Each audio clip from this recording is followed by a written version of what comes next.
الحمدللہ رب العالمین والصلاة والسلام علی حبیبہ محمد وآلہ وصحبہ اجمعین اما بعد فاعوذ باللہ من الشیطان الرجیم بسم اللہ الرحمن الرحیم قال اللہ تعالی فی القرآن الکریم والقرآن الحمید لہ ملک السماوات والارض یحیی ویمیت وهو على كل شيء قدير هو الأول والآخر والظاهر والباطن وهو بكل شيء عليم اللهم سبحانك لا علم لنا إلا ما علمتنا إنك أنت العليم الحكيم مولاي صل وسلم دائما أبدا على حبيبك من زانت به الأسرار معزز سامعین کرام السلام علیکم ورحمۃ اللہ۔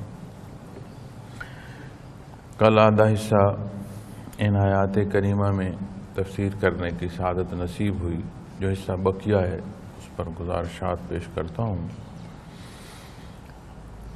کہ اللہ جل شانہ نے ارشاد فرمایا کہ لہو ملک السماوات والارض، آسمانوں اور زمین کی بادشاہت اسی کی ہے، یعنی حقیقی بادشاہ اللہ کریم۔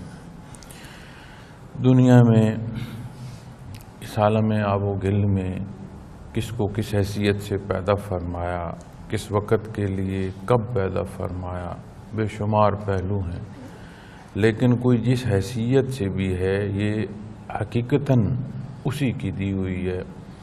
ظاہراً جو حیثیت ہے وہ دیکھنے میں محسوس کی جا رہی ہے، اور وہ دیکھنا بھی یا محسوس کرنا بھی اس لیے ہے کہ اگر بندہ راسخ ایمان کے ساتھ نہ ہو، کمزور ایمان کے ساتھ ہو، تو معلوم ہوتے ہوئے کہ یہ دنیا فانی ہے، پھر بھی اس کی لذات میں بندہ بہنا شروع ہو جاتا ہے۔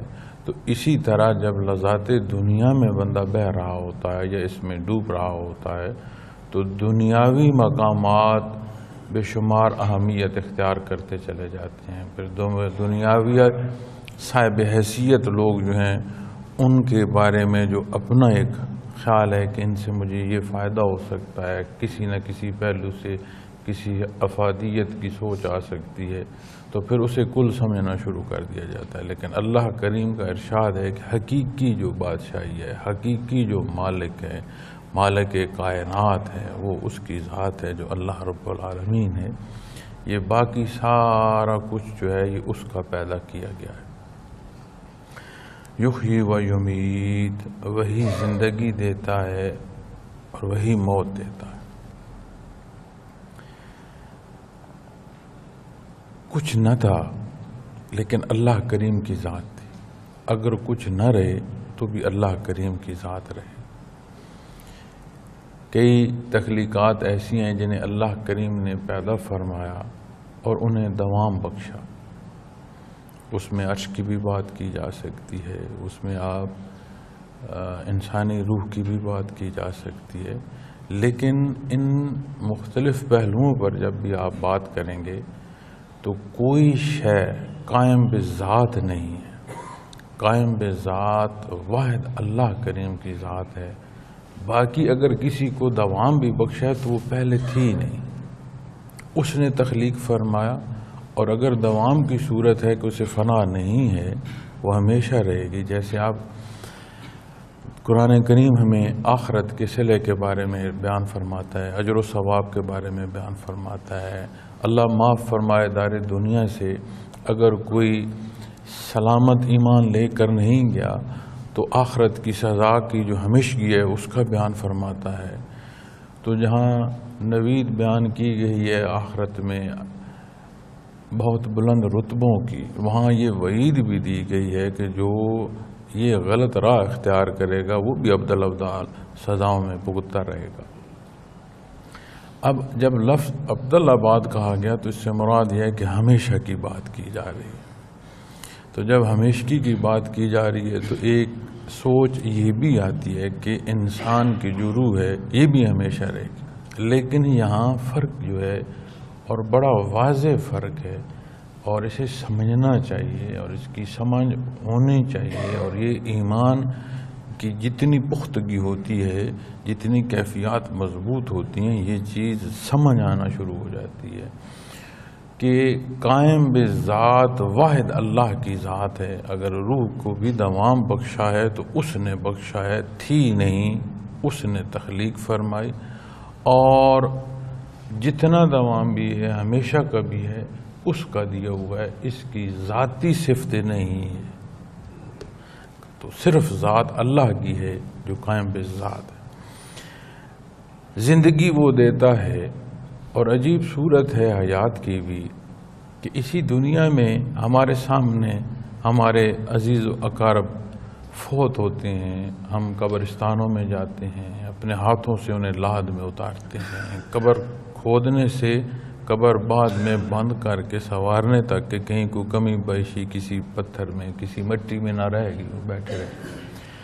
لیکن عجیب غفلت ہے کہ وہ امر کرتے ہوئے بھی، مٹی ڈالتے ہوئے بھی ایک لمحے کو یہ خیال نہیں آتا کہ اگر میرے نصیب میں یہ 4 گز کی قبر ہوئی تو مجھ پر بھی کوئی بیٹھا مٹی ڈال رہا ہو.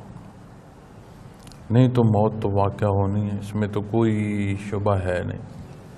کتنے لوگ ہیں جو بیچارے پانیوں میں غرق ہو جاتے ہیں، ان کے وجود دوبارہ ملتے نہیں، مچھیوں کی خوراک بن گئے، گل سڑ گئے، کس صورت میں چلے گئے، ویرانوں میں کوئی مر گئے، کوئی نہ پہنچ سکا. تو جس کے نصیب میں یہ لحد میں اترنا ہے، یہ بھی ایک بات ہے کہ وہ ہے یا نہیں. لیکن یہ تو اٹل حقیقت ہے کہ موت تو ہر ایک کو آنی، چاہے اس کے وجود کو لحد نصیب ہے یا چاہے اس کے وجود نے زیر آب جانا ہے. یہ اللہ کا نظام ہے.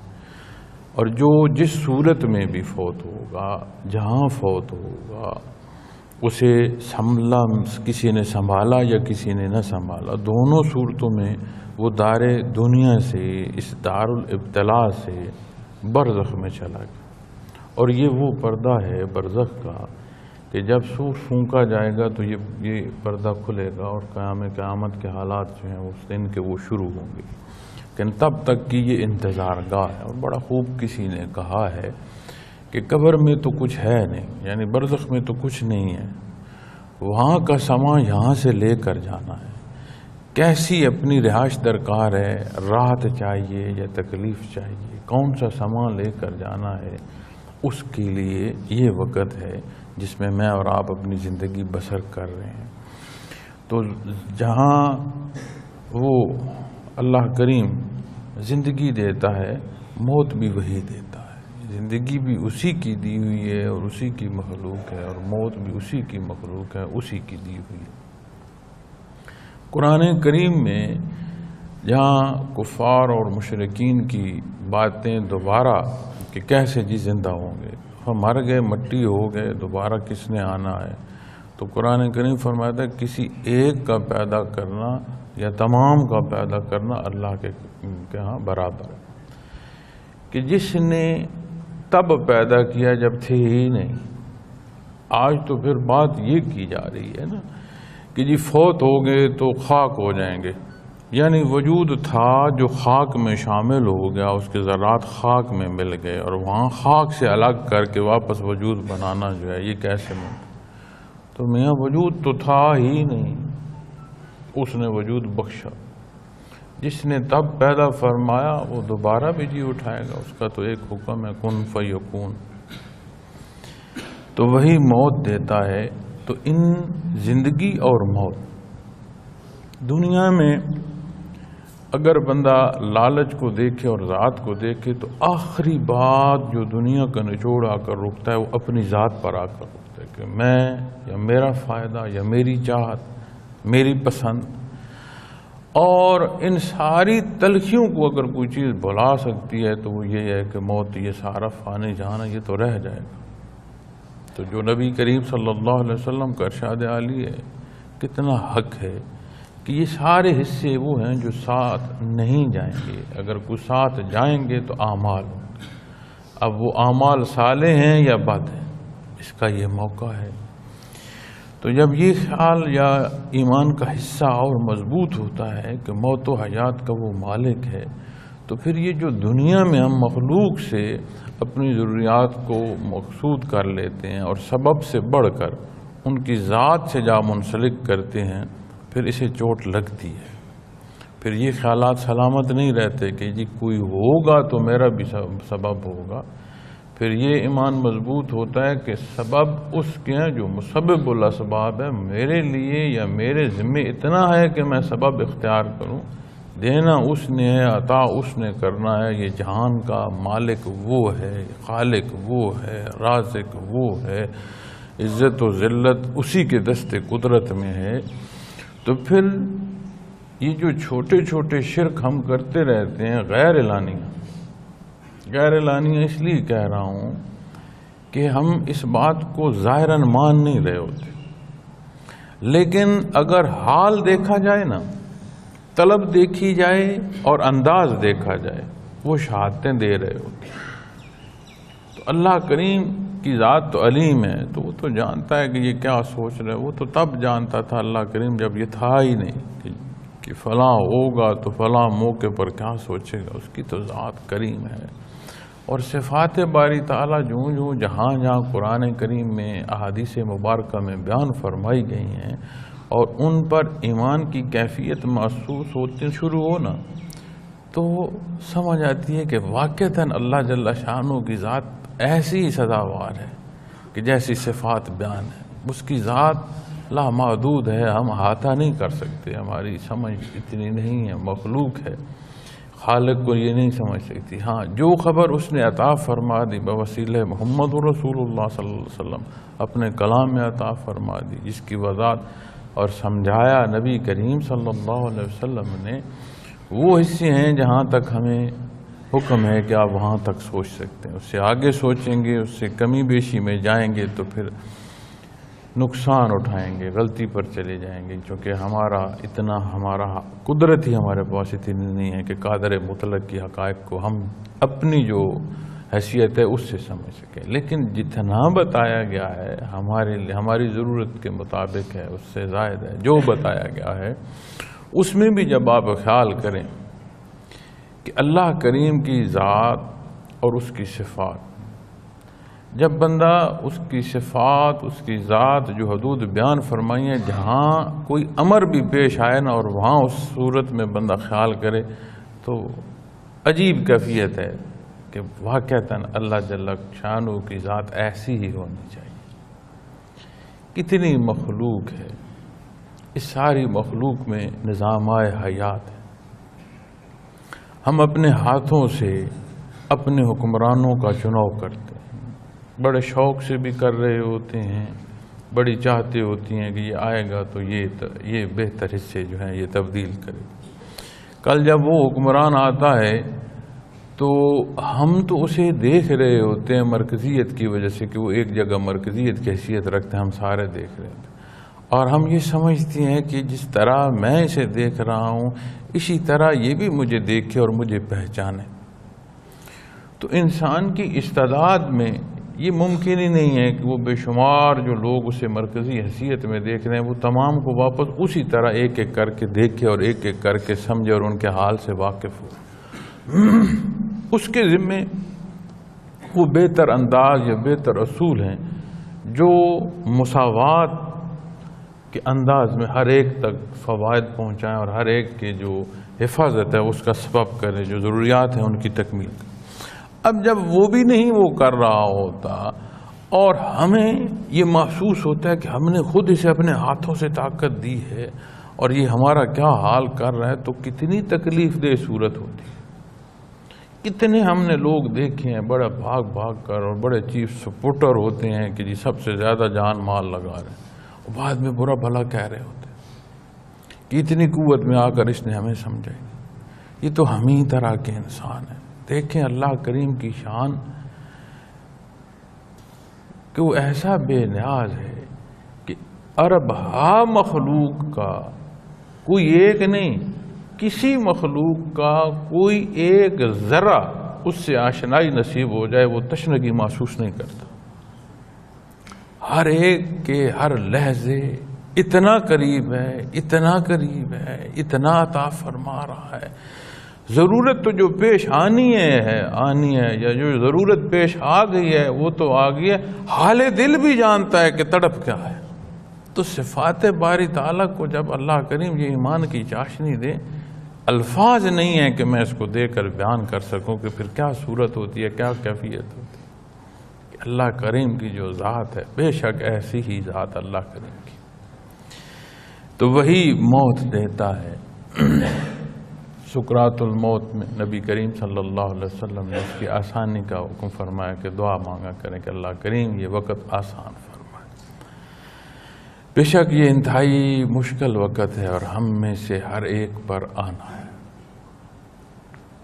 اور اس کی تیاری یہ ہے، آج موقع ہے اور قرب اللہ کا نصیب ہو، اتباع محمد الرسول اللہ صلی اللہ علیہ وسلم کا، اور مزین ہوں اعمال سنت خیر الانام سے، تو بھائی موت آئے، چہرے سے مسکراہٹ تو نہیں لے سکے۔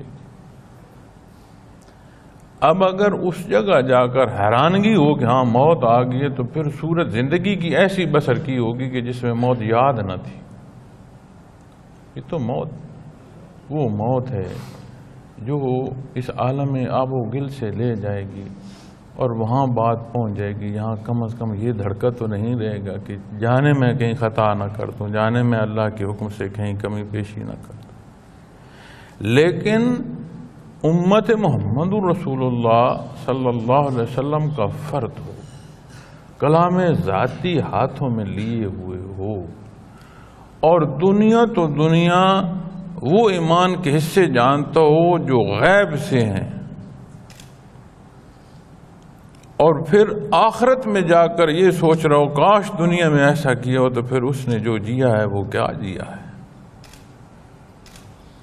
تو جب اس نزاکت کو آپ دیکھیں گے یا غور کریں گے، خیال کریں گے، تو پھر سمجھ آئے گی کتنی اہم ہے کیفیات قلبی،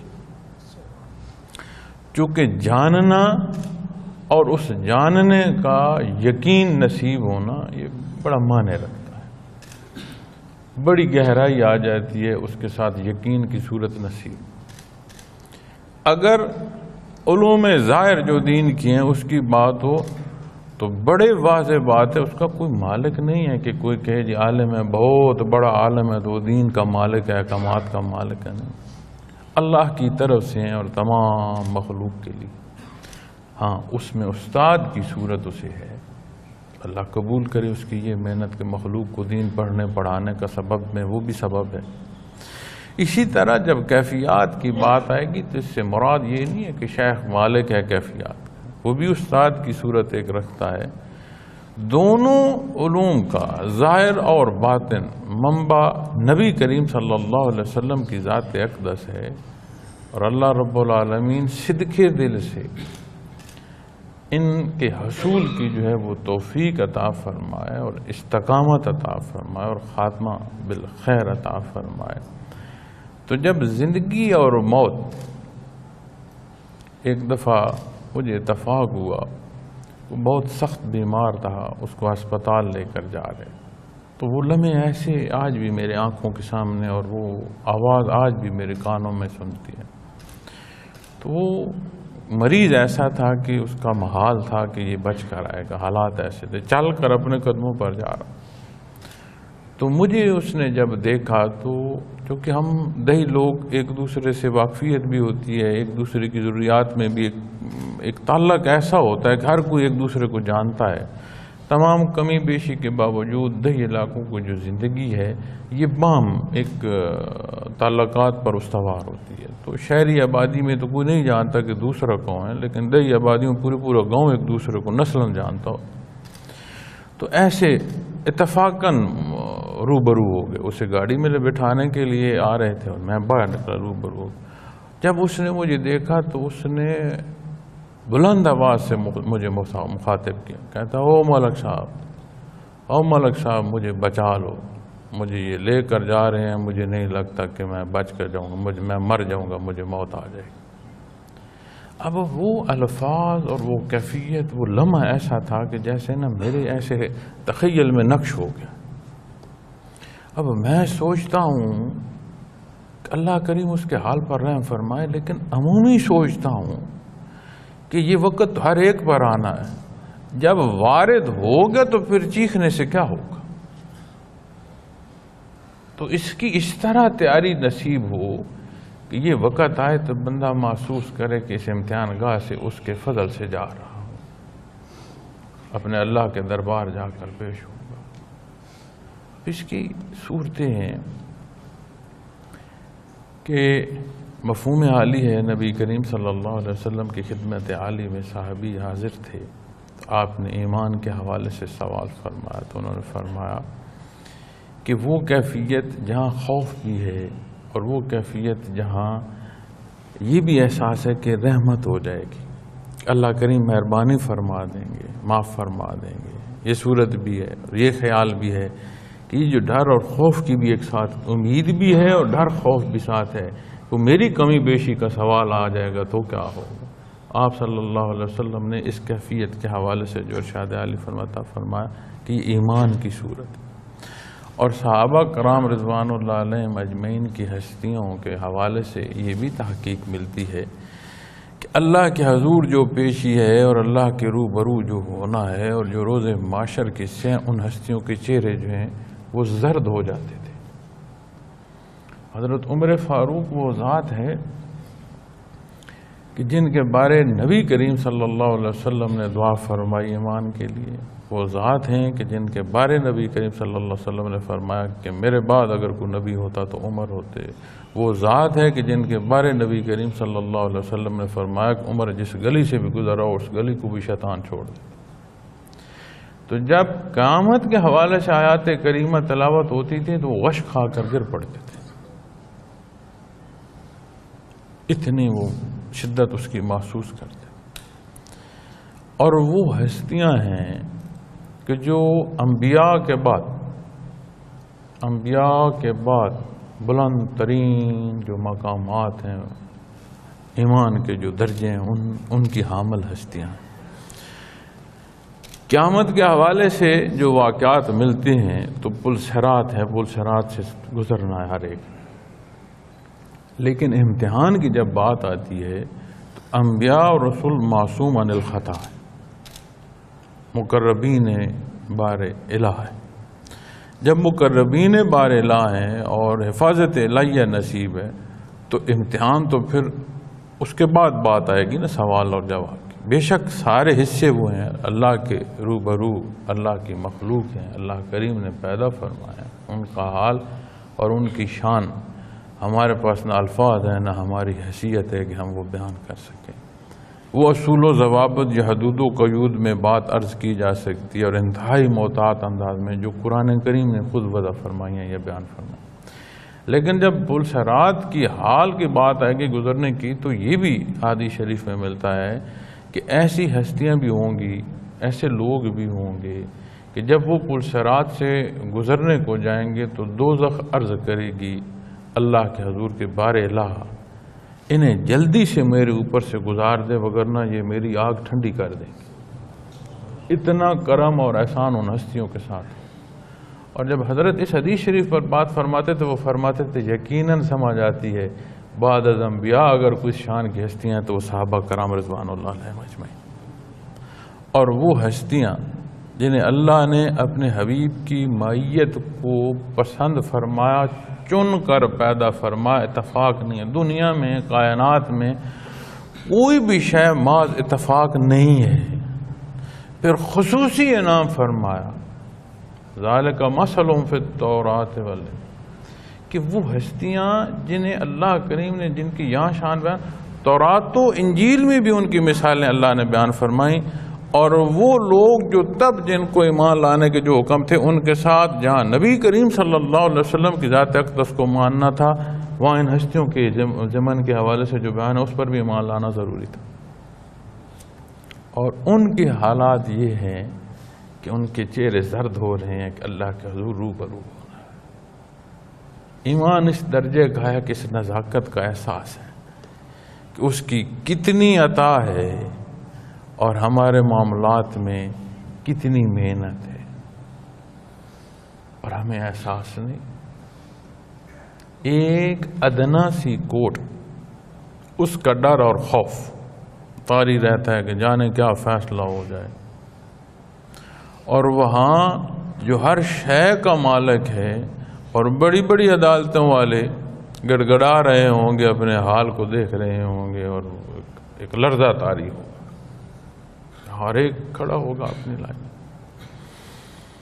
تو وہاں کا احساس نہیں۔ تو اور کون سی مثال چاہیے اس احساس کو سمجھنے کے لیے کہ حیات تو وہ ہے جو اس نے دی ہے، موت تو وہ ہے جو اس نے دینی ہے، جو ہے اس کا دیا ہے، اس کا جواب جو دینا ہے اسی کو دینا ہے۔ تو جب ایمان اتنا راسخ اور مضبوط ہوگا اور اس جاننے کے ساتھ کیفی طور پر قلب میں مضبوط راسخ ہوتا چلا جائے گا، تو پھر ماں و شما سے کوئی بندہ تمنا یہ نہیں رکھے گا، ہر ایک کی دنیا کی جو نظر ہوگی ماں سبق تک ہوگی، سبب سے آگے کلی حیثیت نہیں دے گا۔ کلی جو بات جب آئے گی پھر وہ توکل اللہ کی طرف دے گا کہ اللہ کی ذات پر توکل ہو، اور جو کچھ نصیب ہو وہیں سے نصیب ہو، اس سے آگے پیچھے وہ کسی طرف نہیں جائے گا۔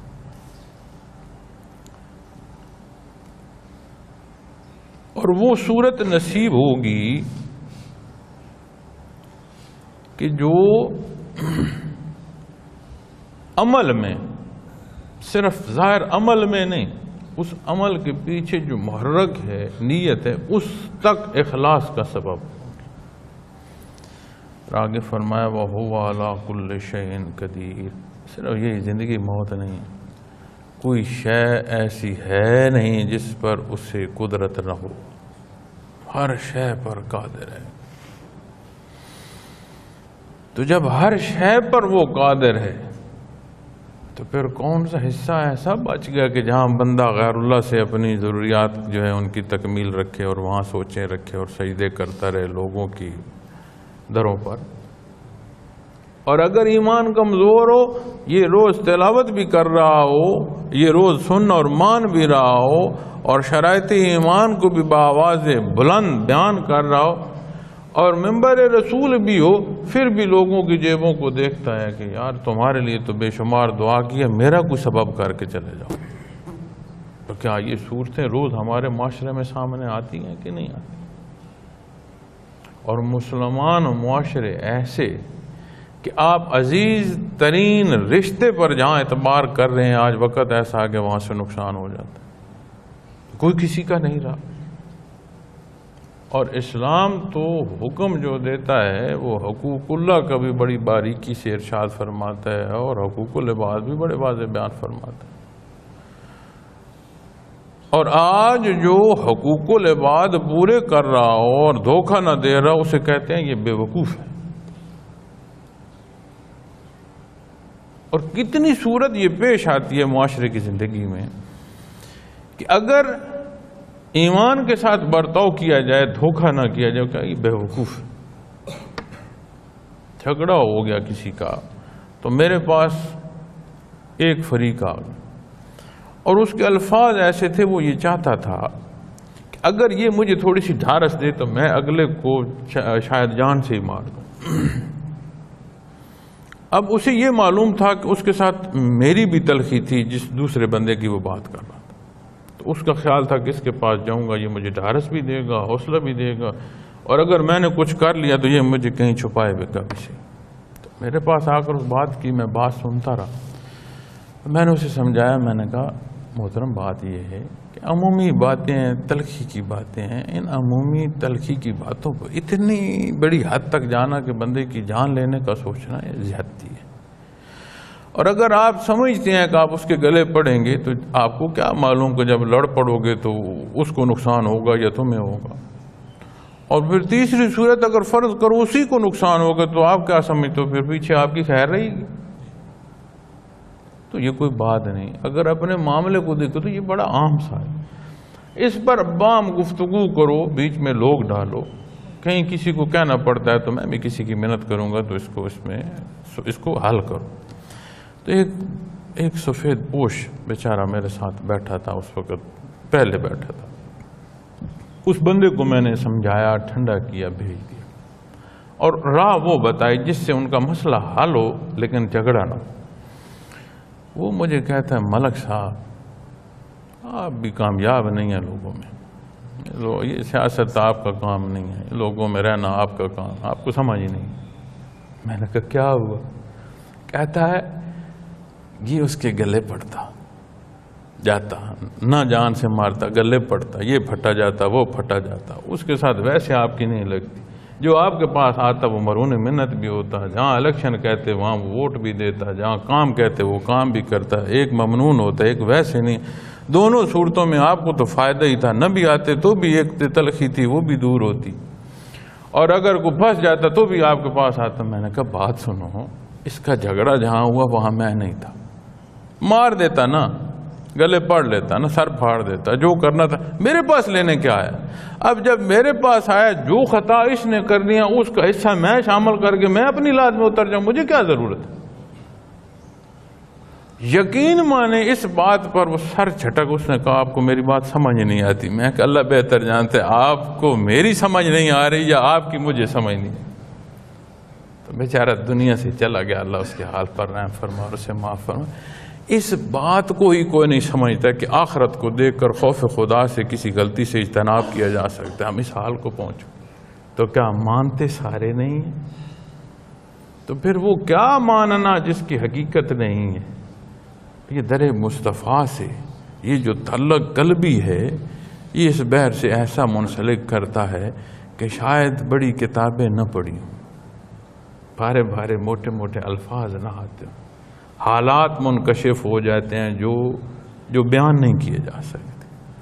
تو عمل تو یہاں کا ہے، نتیجہ وہاں کا نظر آ رہا ہوتا ہے، اور نہ دیکھتے ہوئے بھی نظر آ رہا ہوتا ہے۔ یہ ضروری نہیں ہے کہ بندہ کہے ہاں جی مجھے کشف ہو رہا ہے۔ جو کچھ نبی کریم صلی اللہ علیہ وسلم نے ارشاد فرمایا اس پر ایمان اتنا مضبوط ہوتا ہے کہ وہ نہ دیکھتے ہوئے بھی بندہ دیکھ رہا ہوتا ہے کہ ہاں ایسا ہوگا۔ ایمان جب راسخ ہو تو جو حکم جو ارشاد نبی کریم صلی اللہ علیہ وسلم نے فرمایا اس کی حقیقت معمولات دنیا میں حدود و قیود میں لے آتی ہے، پابند کر دیتی ہے۔ تو جب یہ معلوم ہو کہ وَهُوَ عَلَىٰ كُلِّ شَيْءٍ قَدِيرٌ، ہر چیز پر وہ قادر ہے، تو یہ یہاں صورت یہ نہیں ہے کہ بندہ یہ سمجھے کہ اچھا پھر میرا تو کیا ہے۔ تو جو بھاگتے ہیں نا اسلام سے وہ یہ سمجھتے ہیں کہ اسلام سے مراد سرنڈر کر دینا ہے، اور سرنڈر سے مراد یہ ہے کہ پھر ہمارا تو کچھ بھی نہ رہا۔ ابو جہل سے کسی نے بات کی کہ ایک فرد ہیں محمد رسول اللہ صلی اللہ علیہ وسلم، تو نعوذ باللہ آپ ان کو ایسا نقصان کیوں نہیں پہنچاتے کہ یہ دنیا میں ہی نہ رہے؟ اس نے کہا تمہارا کیا خیال ہے کہ ہم نے کوئی حربہ نہیں کیا ہوگا؟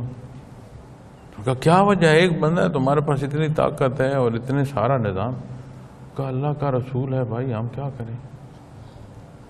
کہا تم جانتے ہو؟ کہا جانتا ہوں۔ تو مانتے کیوں نہیں؟ کہا مان لوں گا تو اپنی حیثیت نہیں رہے گی۔ تو جب ہم دنیا کے حصوں میں آ کر بات کرتے ہیں نا اسلام کو مان لیا تو پھر میرا کیا رہے گا؟ بات یہ نہیں ہے۔ جب بندہ کہتا ہے نا میرا کچھ نہیں ہے تو صرف ایک جو کیفیت نصیب ہوتی ہے کہ اللہ کریم نے مجھے اپنا بندہ پیدا فرمایا، جو مائیت ذاتی محسوس ہوتی ہے اس کے سامنے اس کسی کیفیت دنیا کی کوئی قدر کوئی حیثیت ہے نہیں۔ اندھا پن ہے کہ اندھا دیکھ نہ سکے، ذہنی مرض ہو سمجھ نہ سکے، کان بند ہوں اسے کوئی چیز سنائی نہ دے۔ یہ صورتیں قرآن کریم بیان فرماتا ہے نا۔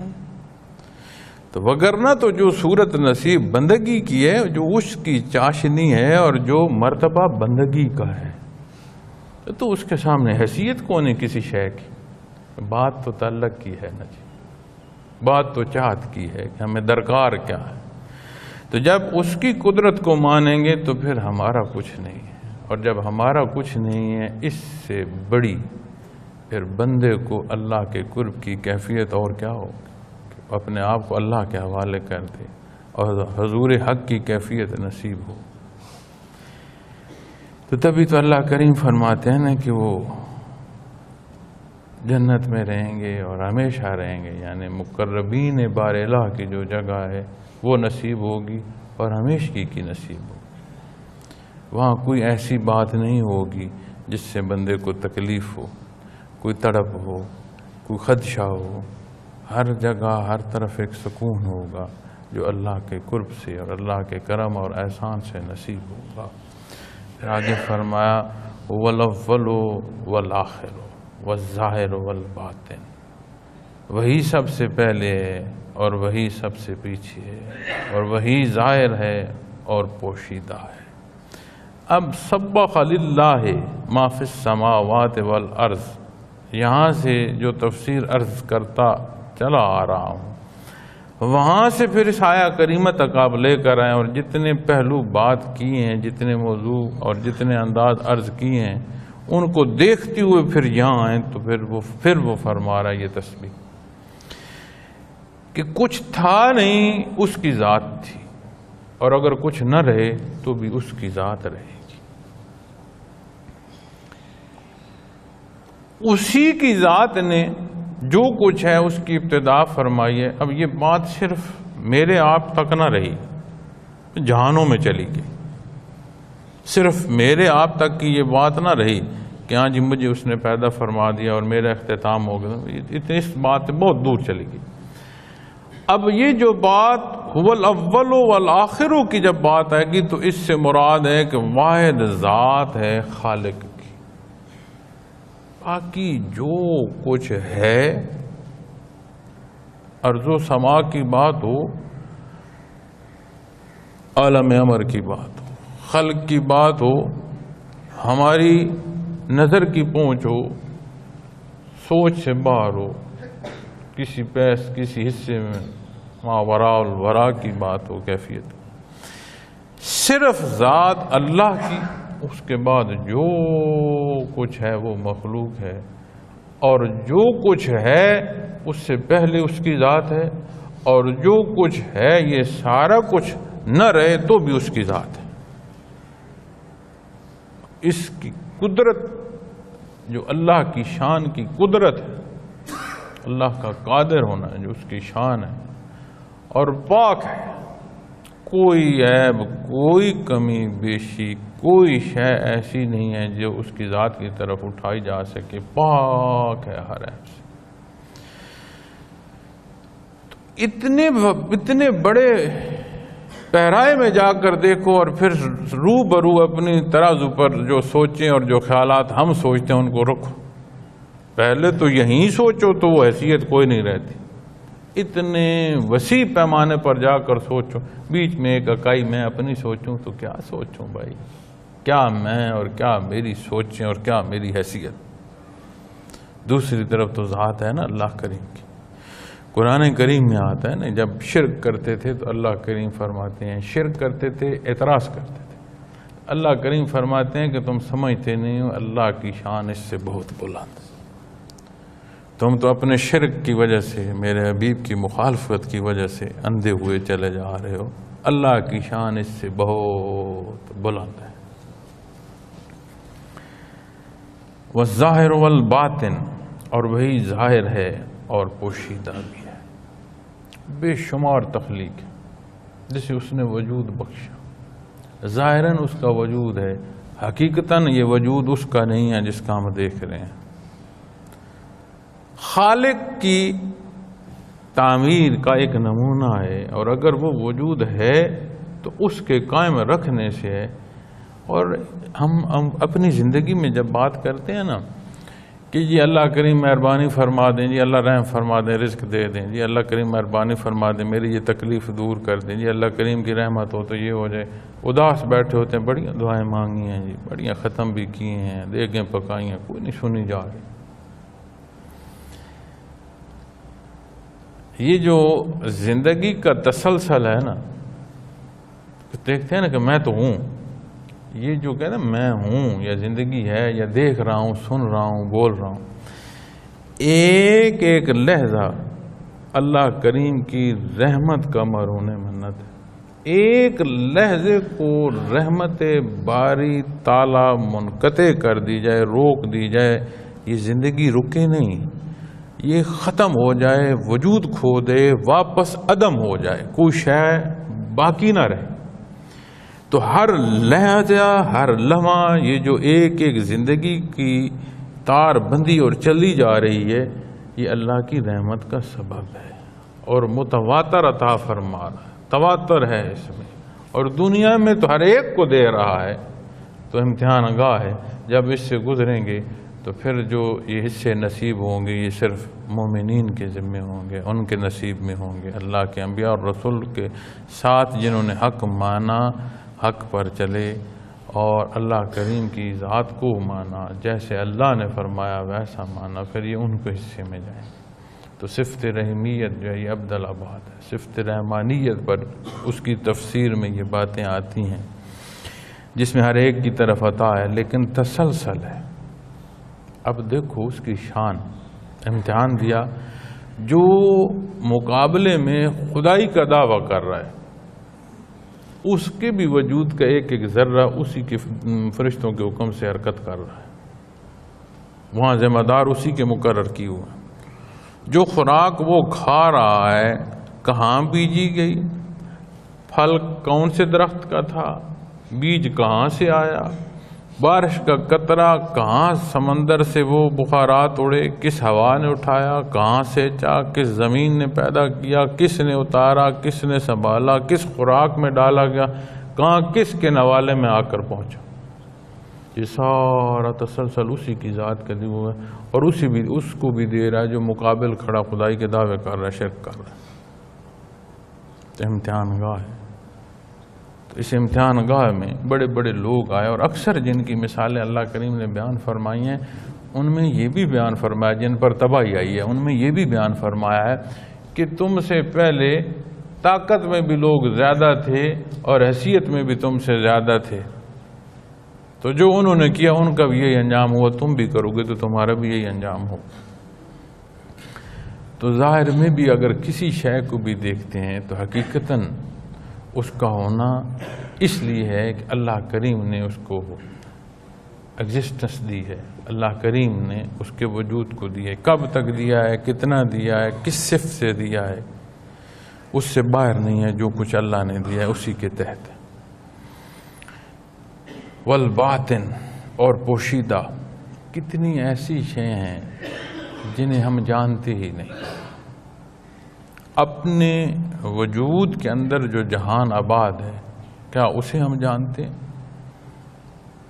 ڈاکٹر کے پاس جاتے ہیں، وہ کہتا ہے آپ کو تکلیف اس لیے ہو رہی ہے، زیادہ بڑھ رہی ہے کہ آپ کا جو اپنا مدافعتی نظام ہے وہ کمزور ہو رہا ہے، تو بیماریاں اثر کر رہی ہیں۔ ڈاکٹر صاحب یہ آپ کیا کہیں؟ وہ جی جب بیماری آتی ہے تو اس کے جراثیم بھی آ جاتے ہیں وجود میں، اور جو نظام اپنے وجود کا ہے اس کے بھی وہ مقابل اس کے تحفظ کے آ جاتے ہیں، اور وجود کا تحفظ کا نظام مضبوط ہو تو وہ انہیں مار دیتے ہیں، اور اگر وہ مضبوط ہو تو بیماری لگ جاتی۔ تو مجھے تو معلوم ہی نہیں کہ میرے وجود میں اتنا جنگ و جدل بھی ہوا، تحفظ کا نظام بھی ہوا، حیات بھی ہوئی، تسلسل بھی ہے۔ اور باڈی سیل پر جو حضرت بیان تحقیق فرماتے تھے اور جو سائنس اسے ساتھ ثابت کرتی چلی جا رہی ہے، ایک کائنات ہے جو ایک وجود کے اندر بس چل رہی ہے، تسلسل میں ہے، زندگی بھی ہے، موت بھی ہے، صحت بھی ہے، بیماری بھی ہے، جانے کیا کیا ایک نظام ہے جو اسی وجود کے اندر چلا جا رہا ہے۔ پھر باطن کی بات آئے گی تو اس باطن میں کیسی کیسی کیفیات ہیں، کیسی کیسی ایمان کی چاشنیاں ہیں، کیسے کیسے ایسے حصے ہیں جنہیں ہم جانتے ہی نہیں ہیں، کتنی اللہ کی مخلوق ہے۔ حدیث شریف کی روشنی میں یہ بھی آتا ہے کہ جو وجود انسانی کو حرکت دی جاتی ہے تو ہر حصے پر ایک فرشتہ مقرر ہے جو اس کو حرکت دینے کا سبب بنتا ہے۔ ظاہری نظام دماغ حکم دے رہا ہے، اس کی تعمیل میں پورا وجود حرکت کر رہا ہے۔ اور حدیث شریف میں مفہوم عالی یہ بھی ملتا ہے کہ وجود کی ہر حرکت پر فرشتہ مقرر ہے جو اس کو حرکت دے رہا ہے۔ اب ایک وجود کی کتنی حرکات ہیں، کتنے جوڑ ہیں، کہاں کہاں کیا حرکت جاتی ہے، ایک لحظے کو سوچے تو صحیح، کہاں سے خون کا قطرہ چلتا ہے اور وہ کہاں وجود کے کس حصے اور کس گوشت کو جا کر تقویت دے رہا ہے، ایک نظام ہے، کتنی مخلوق صرف اسی بات پر مقرر ہوگی۔ تو یہ سارا وہ کچھ ہے جو نیا خانے میں کوئی معلوم نہیں، یہ سارا نظام چلا رہا ہے، لیکن اسے بنانے والا بھی ہے، اسے چلانے والا بھی ہے، اور اسی کے حضور پیش بھی ہونا ہے کہ ہم شکرانے کی کیفیت میں کہاں کھڑے تھے۔ اور پھر جب یہ بات آتی ہے نا ظاہر اور باطن کی، تو پھر جو معمولات زندگی ہیں اس میں یہ چیز بھی ضروری ہے سمجھنے کی کہ ہر چیز طے ہے۔ اس طے شدہ چیز میں ایک حصہ اللہ نے انسان کا بھی رکھ دیا ہے۔ جیسے قضاء پر بات آتی ہے تو دو حصے ہیں، ایک مبرم ہے اور ایک معلق ہے۔ قضاء مبرم وہ قضاء ہے کہ جو اٹل فیصلہ ہے، حتمی بات ہے کہ یہ کرے گا تو ایسا ہوگا، یہ حصہ آ جاتا ہے معلق میں، اور حتمی بات میں آ گیا کہ یہ ہوگا۔ تو معلق میں بات وہ آ گئی کہ جس پر انسان کا کردار جو ہے وہ بھی شامل ہونا شروع ہو جاتا ہے۔ اور حضرت رحمۃ اللہ تعالی علیہ نے حضرت موسیٰ علیہ السلام کی مثال یہاں بیان فرمائی کہ حضرت خضر علیہ السلام نے جب اس بچے کی 3 واقعات تھے، اس میں درمیان میں جو بچے کا واقعہ تھا اس میں کہ اس کی زندگی ختم ہوئی، تو انہوں نے جب موسیٰ علیہ السلام کو یہ اس کے جواب میں فرمایا کہ یہ اللہ کا حکم تھا، اس بچے کی کیفیت ایسی تھی، یہ بڑا ہو کر برائی کی طرف اس نے جانا تھا، اللہ نے اسے اٹھا لیا،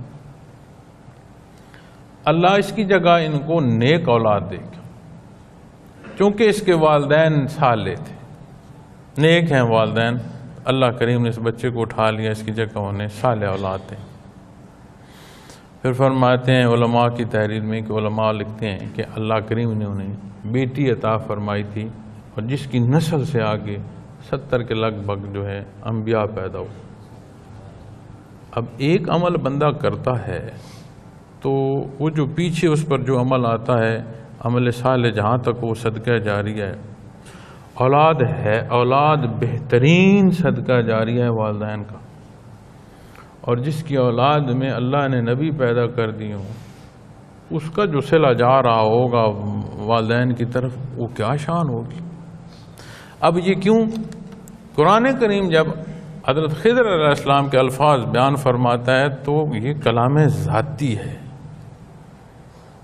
عین وہ حصہ ہے جو اللہ کی رضا ہے کہ وہ نیک ہیں، تو یہ جب برائی میں جائے گا تو ان کو بھی نقصان دے گا، ان کے لیے بھی مسائل دنیا میں پیدا ہوں گے اور آخرت میں بھی پیدا ہوں گے۔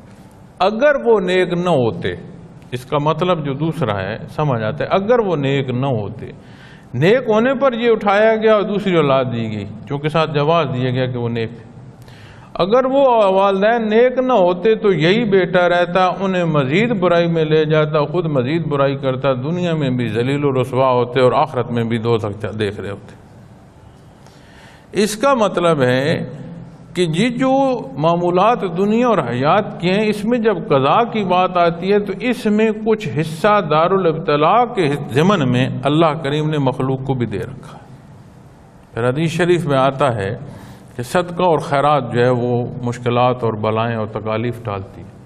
اس کا مطلب ہے اگر صدقہ دیا تو کچھ جو تکلیف آ رہی تھی وہ ٹل گئی، اگر صدقہ نہ دیا ہوتا تو وہ تکلیف بھگتنی تھی تو ٹل گئی، تو یعنی یہ قضاء معلق ہے، جس پر جو جس طرح کا پہلو اختیار کیا اس طرح کا نتیجہ مرتب ہونا شروع ہو۔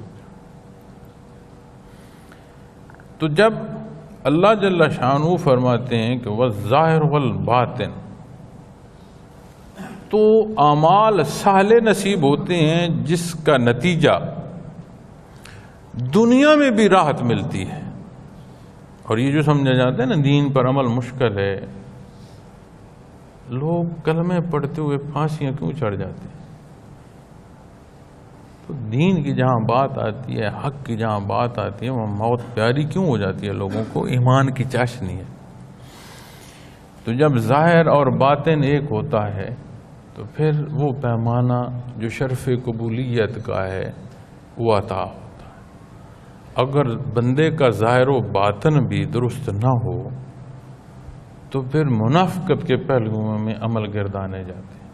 اور یہ جو کیفیات اللہ کی شان ہے کہ وہی ظاہر ہے اور وہی پوشیدہ ہے، جب سالک پر وارد ہوتی ہیں اور انوارات جو دوائر کے منعکس ہو کر اس کی نفس اور پیشانی پر پڑ رہے تھے، وہ سر تا پا ایسا منور کرتے ہیں کہ جیسے مشائخ بیان فرماتے ہیں جیسے دہکتی آگ میں لوہا ڈال دو اور ایک وقت آتا ہے کہ لوہا بھی آگ ہی ہو جاتا ہے، اندر باہر آگے پیچھے انوارات ہی انوارات ہوتے ہیں۔ اور اس مراقبے میں اتنی شدت ہوتی ہے انوارات کی کہ کوئی اور شہر رہتی نہیں، انوارات ہی انوارات ہوتے ہیں۔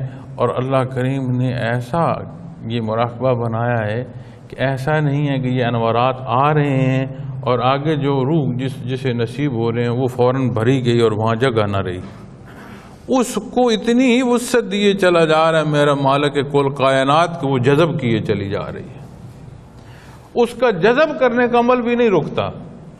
انوارات کا تسلسل اتنا زیادہ ہے کہ جس کا کوئی پیمانہ نہیں ہے، لیکن جس روح کو نصیب ہو رہا ہے اس روح کے اندر بھی اللہ کریم نے اتنی وسعت دے دی ہے کہ وہ جتنے انوارات آ رہے ہیں وہ جذب کیے چلی جا رہی ہے۔ ایسا نہیں ہے کہ اس کے جذب کرنے کی جو قوت ہے وہ ختم ہو رہی ہے، نہیں، جذب کی جا رہی۔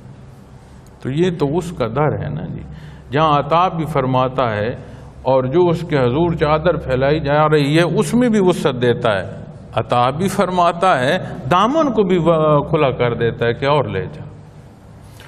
تو اس تسبیح کو والاول والآخر والظاہر والباطن پر علماء فرماتے ہیں کہ اس تسبیح کو جو پڑھا جائے تو وساوس جو ہیں وہ کم ہوتے ہیں، لیکن تصوف میں جب اس بات کو آپ دیکھیں گے تو تصوف میں سالک جب اس کیفیت کو پاتا ہے تو اس کو عمومی جو وساوس ہیں شیطان کے یا نفس کے، ان سے حفاظت نصیب ہونا شروع ہو جاتی ہے۔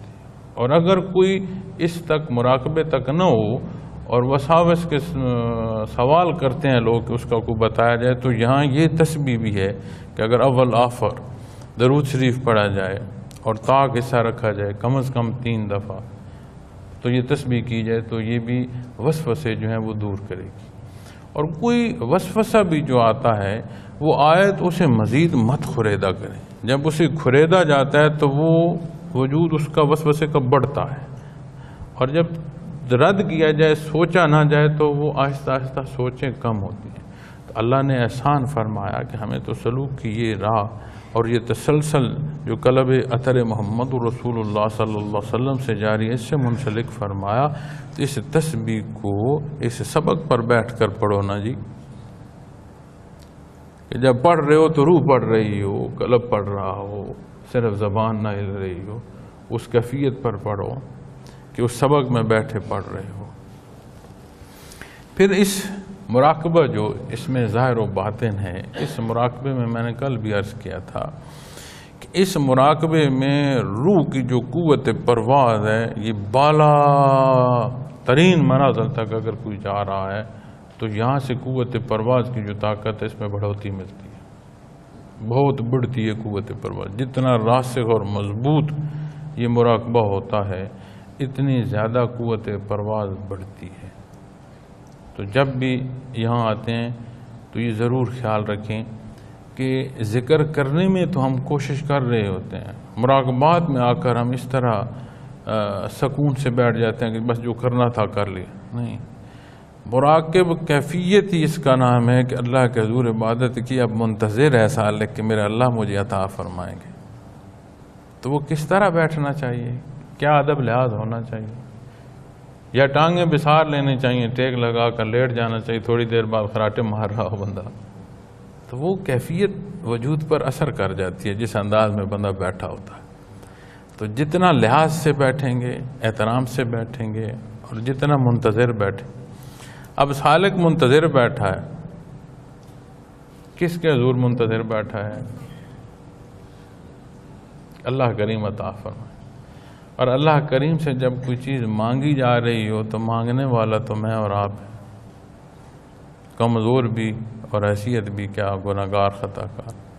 جب بات اس طرف جائے گی کہ دینے والی ذات کون ہے تو پھر جو دینا ہوگا اس کی شان کے مطابق ہوگا. تو وہ لحاظ ضروری ہے کہ جس طرح ذکر میں محنت کی اسی طرح مراقبے میں بھی پوری توجہ رہے اور پورے احترام اور طلب کے ساتھ بندہ بیٹھے. اور یہ وہ کیفیات ہیں جو اس مراقبے پر نصیب ہوں گی تو روح میں قوت پرواز بڑھے گی.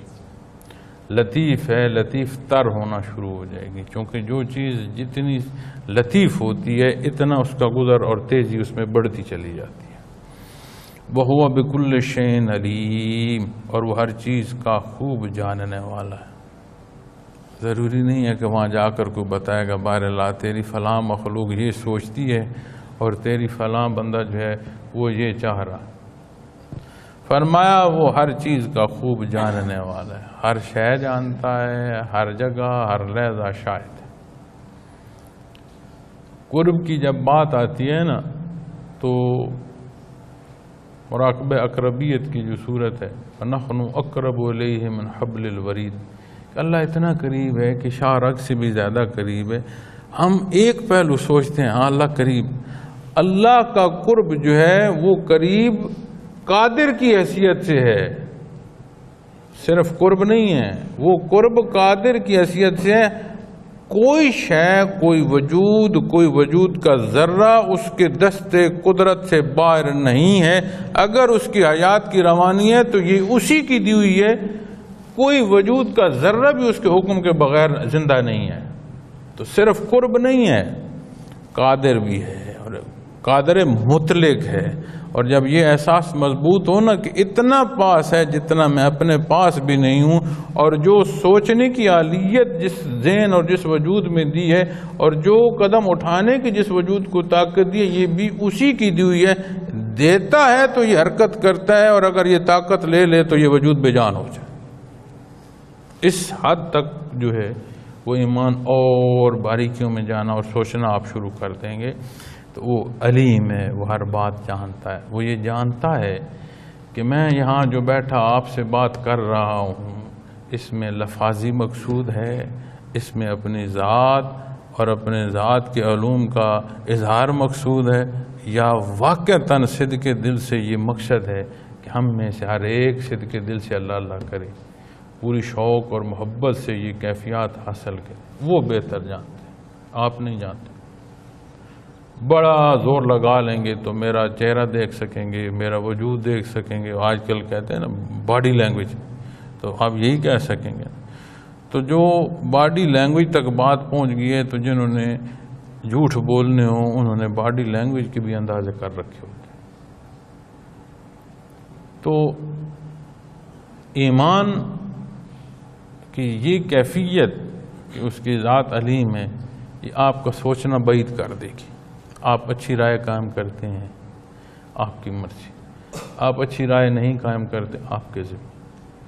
جب بیان کروں تو اللہ کے روبرو دیکھ کر کروں، جو کلام کروں اس کی رضا کو کروں، جو عمل کروں یہ سامنے ہو کہ اس کے حضور پیش ہونا ہے. تو پھر مقدم ذات باری تعالیٰ ہوگی، اور اللہ کی ذات مقدم ہو اس ذات سے مخلوق کو بھی تکلیف نہیں ہوتی.